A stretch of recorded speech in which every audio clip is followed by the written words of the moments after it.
தமிழக மக்கள் அனைவருக்கும் வணக்கம். இன்று 12 மாவட்டங்களுக்கு கனமழை பெய்யும் என்று சென்னை வானிலை ஆய்வு மையம் முக்கிய அறிவிப்பு ஒன்று வெளியிட்டுள்ளது. அதை பற்றி பார்க்கலாம்.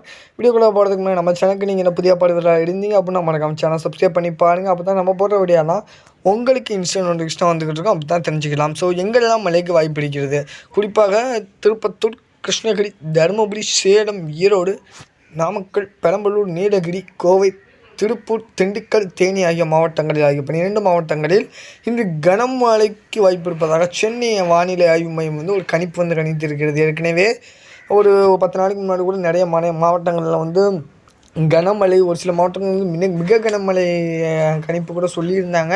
ஸோ ஒரு சில மாவட்டங்களில் நல்ல மழைகள் பெய்து வரக்கூடிய சூழ்நிலையில் இந்தந்த மாவட்டங்கள்லாம் இன்றும் இங்கே கனமழைக்கு வாய்ப்பு இருப்பதாகவும் சொல்லியிருக்காங்க. ஸோ ஒரு சில மாவட்டங்களில் காற்றும் வீசக்கூடும் அப்படின்னு சொல்லியிருக்காங்க. ஸோ மாணவர்கள் மற்றும் குழந்தைகள் அனைவரும் மழை பெய்யும் போது கொஞ்சம் வெளியே செல்லாமல் இருப்பது நல்லது. ஸோ அது மட்டும் இல்லாமல் நிறைய மாவட்டங்களில் தொடர் இடி மின்னலுடைய கனமழையும் பெய்து வரக்கூடிய கூடும் என சொல்லியிருந்தாங்க. ஸோ இது போன்ற அறிவிப்புகள் மற்றும் காலநிலை மாறுபாடுகள் வெளியிடும் செய்திகள் போன்ற அறிவிப்புகள் வேண்டும் என்று நினைத்தீர்கள் என்றால் மறக்காமல் நம்மளுடைய சேனலான சோமா செய்திகள் சேனலை சப்ஸ்கிரைப் செய்து கொள்ளுங்கள். அப்போ தான் நம்ம போடுற வீடியோலாம் உங்களுக்கு நோட்டிஃபிகேஷன் வந்துருக்கும். தேங்க்ஸ் ஃபார் வாட்சிங். Thanks for support.